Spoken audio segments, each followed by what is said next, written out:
Welcome to Parenting on Empty. This is podcast number 1. Are you going to work today? We are talking today about how do you balance having a career and parenting. Is it possible to do both? Could be a short podcast. No. There we go. It's not. I think that's fair to say that, and Yes, I think we would both agree that you can't do two things full time and have success with it. So you got to figure out how to balance. Yeah, I think you have to redefine what you mean by success. You truly cannot have it all. If you are going to really invest in your business, your career, whatever you want to call it, your family will suffer. There's just no other way that you can look at it. If you are going to decide that your family is a higher priority than your business will suffer, your career will suffer. It doesn't mean that you have to do it abysmally, but it does mean that you have to kind of prioritize and make some very hard decisions. I remember we were watching The Captains, I think it was, that... The documentary that, who wrote that? William Shatner. William was the one Shatner that did produced it. And the female captain... Captain Janeway was talking about that she did really well in her career as the Starfleet captain, but her kids really hated her job because she was never home. Right. And if you're not home, you have no investment in your kids' lives. And she mentioned, because I think it was at some point, Kirk. All I can think of is Captain Kirk. William Shatner. William Shatner. A lot of people aren't going to be too impressed by the fact that you don't know who these people are. I know. But William Shatner said, yeah, you seem to have it all, and you've been able to balance it all and keep it all together. And she's, no, you don't. And pretty much everybody else he interviewed who had the captain position on the show said the same thing. That their personal lives suffered incredibly. They took huge losses. Because of the huge demands of the actors to do that type of series. They all are going to suffer. And each one of them, you're exactly right, as I watched that, each one of them said we paid a high price for that with regards to our personal life. The demands of our jobs may not be quite as extensive and intensive. For many of us, our jobs could take that from us if we decided to give those hours. And sometimes it's hard not to, because you would be much better at your job if you did. And the thing that I have kind of come to terms with is sometimes just being competent and good at my job and at parenting is enough. If you're a perfectionist like I am, it never feels like enough. I always feel like I'm lacking on both sides, and I would like to be perfect in both of them, but that's just not going to happen. Mm-hmm. Of course, it's delusional for me to believe it would happen, even if I had the time. But the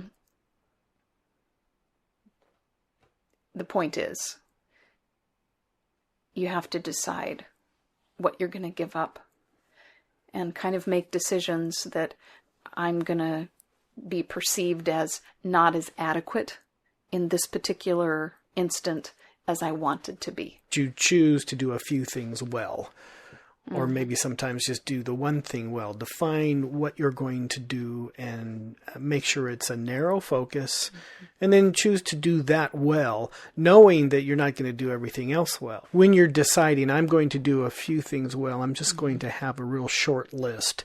What would that list look like for, in our situation, we both have jobs, and then we are both parents. So what would the list look like to say, this is what I'm going to do to be successful? Well, I was thinking, trying to evaluate, so how do I make those decisions? Because I have made them on a regular basis. And it fluctuates. It depends on the day, and it depends on the demands. Sometimes the family demands more, and then the job has to give. Sometimes the job demands more, and the family has to give a little bit. So there is flexibility, but there are some standards that I judge generally by. And I've had to decide long term, what are the things that I really want to accomplish? And if I really want to have quality time with my kids, where my kids, when they look back on their childhood, say, oh, I remember when mom did this with me, and I remember mom and I did that, and where their memories are surrounding me being with them and doing activities with them and just spending time with them and talking with them, then that means that I have to find the moments to do that. And I have really tried to become intentional, not just planning big events, which I like to do, but recognizing that most of the time what the kids remember is just kind of the day-to-day stuff. And so when our youngest daughter, Michaela, comes up and says, will you play this with me or whatever, usually that's the last thing I really want to do because I'm not a big play person. But I try to find a way that I can spend time with her. If I won't play exactly what she wants me to play, I'll say, sure, let's read a book, or let's go for a walk, or let's throw the ball back and forth, and I plan something right then and there that she and I can do together. And it's not a commitment for the whole day. It's just a commitment for maybe 20 minutes. I can do 20 minutes. So when you're planning a block of time for your family to say, this is what we're going to do, how successful can you be at that? When you're saying to yourself, okay, every day for 30 minutes, an hour, whatever, we're going to have family time and we're going to play. We're going to go out and swing on the swings or go for a walk or go to the park. Well, we're more like a traditional family in that we plan our meals together. I think a lot of families don't anymore. Mm-hmm. They eat on the run, or they eat in the living room watching TV or something. People just eat whenever they want to eat. We have made a tradition of sitting down at the table for all of our meals. Special exceptions, of course, but generally we structure, and it's usually at least 45 minutes, sometimes as long as an hour and a half, sitting at the table together. Sometimes talking, sometimes yelling silly things back and forth, sometimes, saying, eat your food. But we're together. And I think it really does establish a tenor for the day that the family does things together. The family is together. I think for us, it would be more helpful if we were more intentional on a weekly basis. Going on a Saturday, let's go to the park instead of staying at home, and being more purposeful about that. Let's go to the beach. Because one of the things I have wanted to do, and I haven't been real faithful with that, but with our oldest daughter, she's in her teens, is to go on a date. And I haven't really defined that's going to be once a month. I think it should be. And that's probably something I should put on the calendar to say, this is going to be the day for that date. And then don't let things usurp it. Don't let things get in the way. I really think the best thing to think about when you're talking about balancing career and family is, what do I want to accomplish in my career? What do I want to accomplish in my family? And then being very intentional in setting parameters and goals, both. Things that will make you stop working at your job, or that will spur you on at your job to accomplish it. For example, I direct plays and I teach classes and I do research to kind of be able to teach my classes. I could research all day trying to find information that would help me be a better teacher, that would give me more information. I could spend a lot of time crafting my plays, more time than I do already, which is already an immense amount of time. But there's always something that will suck up more of my time in my particular vocation. And so I have to decide how much research do I think I can put into this class and still stay balanced so that I have enough time at home.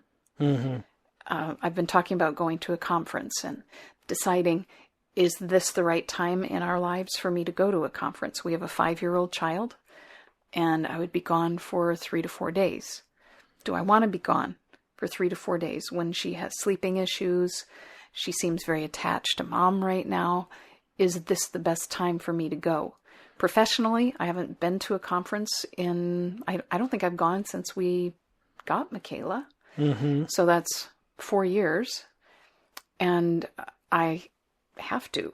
It's part of my job to keep up on, what people are doing in my field and to network and all that kind of stuff. But I do have some leeway as to when I go, how far I go, how long I go, all that kind of stuff. And there are some other ways that I can keep myself kind of polished and up to date. And after talking with you, I basically decided, I still don't think this is the year that we're ready to do that yet. I'm going to wait another year and see what she's like at 6.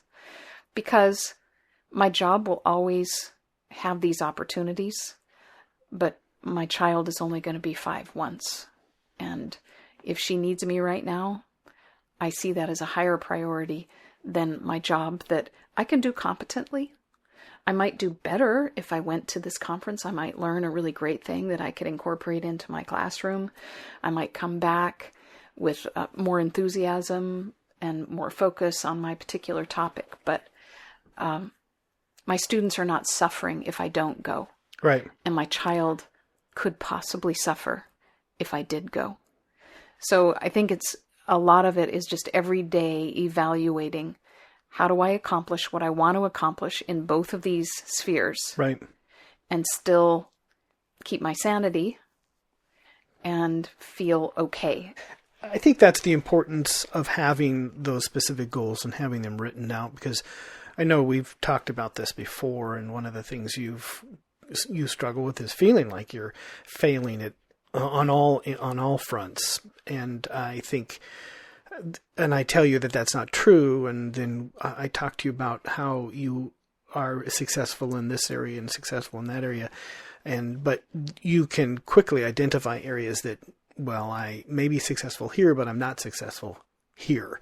And I think that's where it can become important to have those specific goals, to say, I have chosen to be successful here, drawing a line in the sand, and I'm not going to be. What that means is I'm not going to be successful over here. And that has to be good enough. And that is a defined success for me. I'm successful because I've made that decision.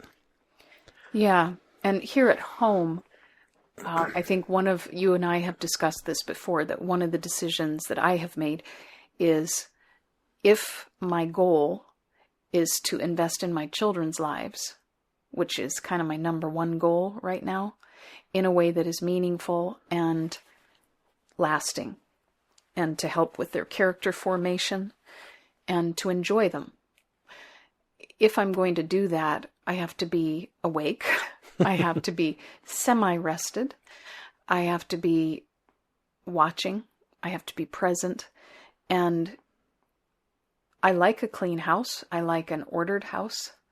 But I can't do all of that. We live in a fairly large home, and I can't keep up with all of that and still be civil and kind and open to activities with the kids and talking with them and doing things, because I'm thinking, I need to vacuum.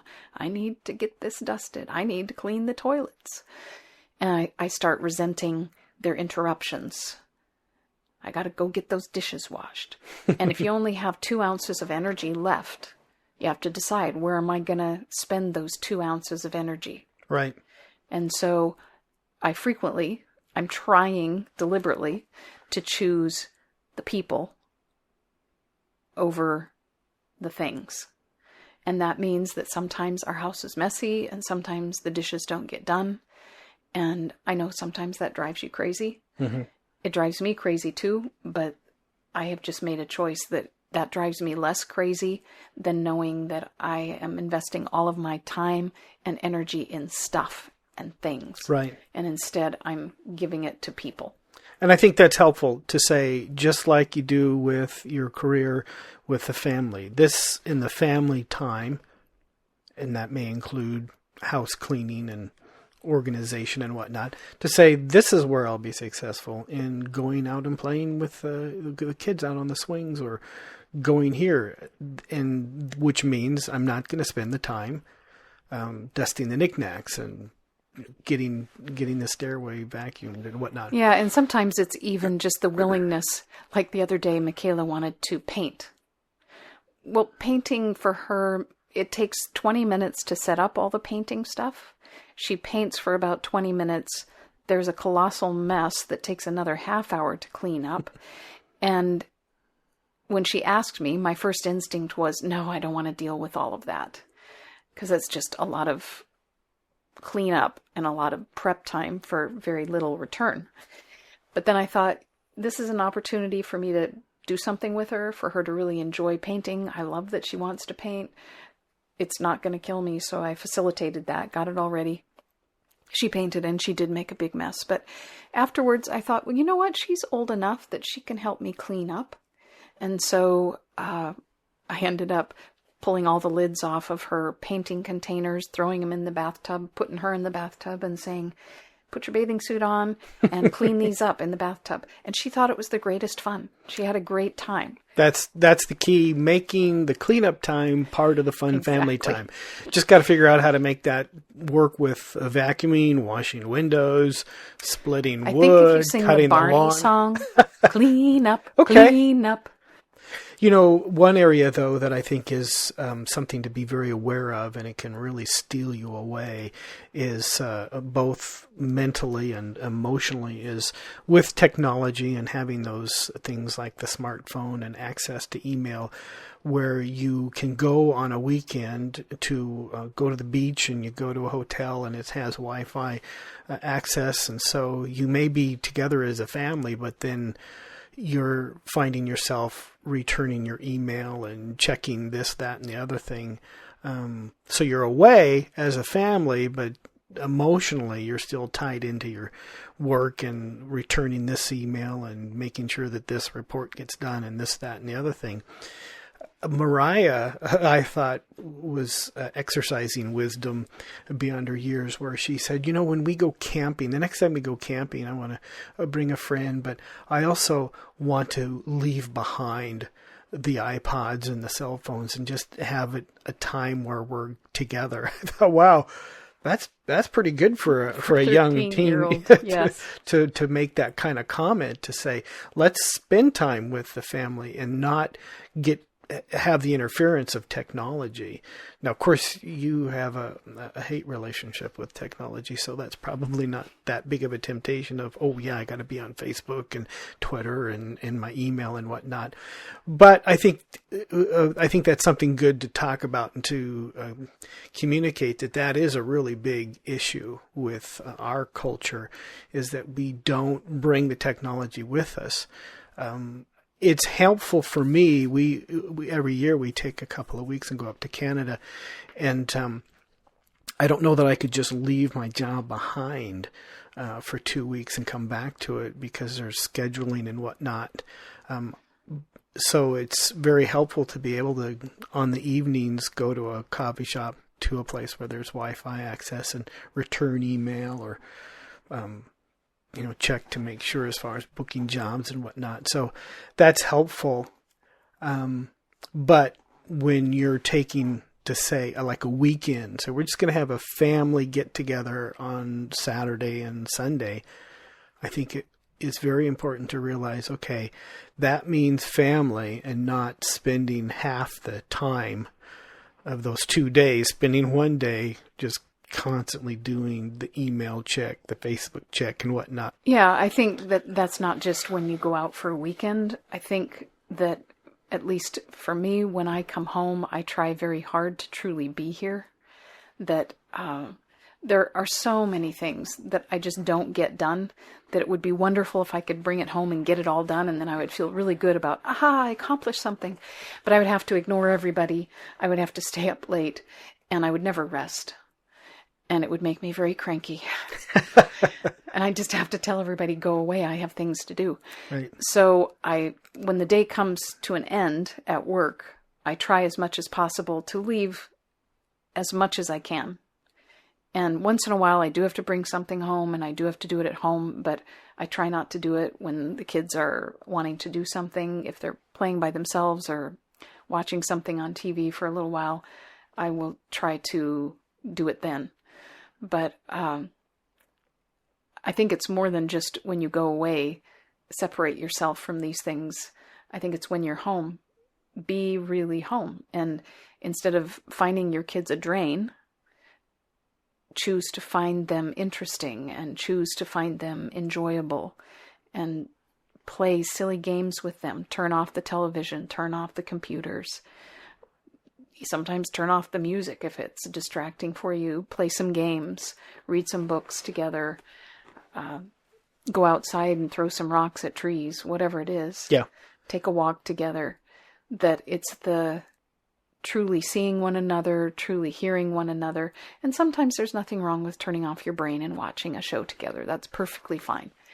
But if you're relying on that for family intimacy, I think you're deceiving yourself. And that whole talk about balancing family and work, you can't go to work and do that. You have to be just as intentional at home as you are at work about getting the job done. Exactly, right. And I want to really key in on that when you say when you get home, and you really have to focus in on spending time with your kids and not seeing them as a drain. Because the question I think you have to ask yourself is, well, why? If every day you come home and you're tired and you've been working and the kids are screaming and yelling and tearing the wallpaper off the walls, you can have that attitude. They're driving me nuts. They're a drain on me. And the question you have to ask, I believe that you have to ask yourself, is why do I see the kids as a drain? Why do I see that as a problem? Not to play armchair psychologist, but I think you really need to take a step back and figure out, why is it that I have that attitude? And then more importantly, determine, what do I have to do to change that? What do I have to change in my life? And I think it's probably things are out of balance. There's way too much time spent on the job and too much energy there, and you're just sucked dry when you get home and you've got nothing left. Well, and I think, at least for myself, because I sometimes do find all people draining, including my children. And the thing that for me has to change is I come home and I recognize that just as I find people draining at work, but that doesn't mean that I can just turn it off. I have to find a way to change my mindset. Since I value the things that I do at work, I change my mindset and I begin to value the people. And so I begin investing in them. And I think you're worth the output of energy that it takes for me. Even though it drains me, I'm willing to give it because it's worth it. And so when I come home, I have to bring the same mindset home. And it's, you are my kids. You are so worth the output of energy that it's going to take. Right. You are precious. You're irreplaceable. So I want to be sure that I am giving you enough of myself, enough of my time, enough of my attention, enough of my energy, that you're getting what you need. Exactly, yeah. And so even though I'm tired, I just have to recognize I value this. So if I value it, I have to act like I value it. And that influences the decisions that I make. I can't just come home and say, you know what, I'm just tired, so go away. Right. Just like you can't go to work and say, I'm just tired, so all of you go away. Exactly. It just wouldn't work. Yeah. And I'm not trying to say that the family is the same as a job, but the same kind of value that we place on our jobs, I think we need to place equal and probably even slightly higher value on what happens in the home. So if you're one of the 34 million people, according to Forrester research, that work from your home either occasionally or full-time, then striking that balance between a career and a family can be more of a challenge for you. So I think it's important that you have your career and family goals fairly well defined. If it's important for you to keep fairly structured office hours, then it's important that everyone in the family be aware of that they know why those defined office hours are important and why they have to be respected. Of course, if you have toddlers in the home, which could be the reason you are working from your home, they won't appreciate your need for structure. That's when it becomes important for you to be clear in your mind what your priorities are. What battles are you willing to fight for and why? Can you handle interruptions during your work time? And conversely, how often should work time interrupt my family time? I personally err on the side of family. My thinking is that my kids will be grown and gone from my home in the blink of an eye. I know that I will never be saying to myself, I wish I would have spent more time on my job and less time with my family. I only wish I could have been more focused on my business and less time focused on the needs of my children. But again, it's a matter of balance. And if keeping that balance is truly a struggle and a conflict that you grow weary of fighting, well, perhaps it would be instructive for you to keep a log of your time and how you spend it. After a week or two, you will see clearly where the imbalance is. I think then you'll be well on your way to achieving the balance between a career and a family. So in trying to summarize, how do you balance career and home? I think we both agreed that you can't be totally successful in either your career or home.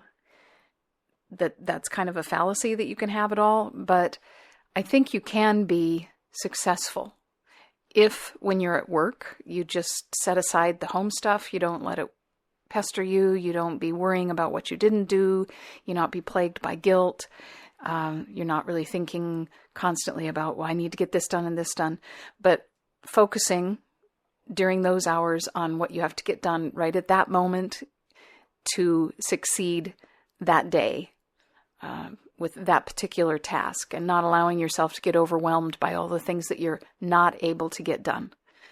And then plan on, when you get home, setting aside the work stuff and just successfully living in the moment at home, enjoying your kids, taking care of your kids, communicating with your spouse, and just being there right then.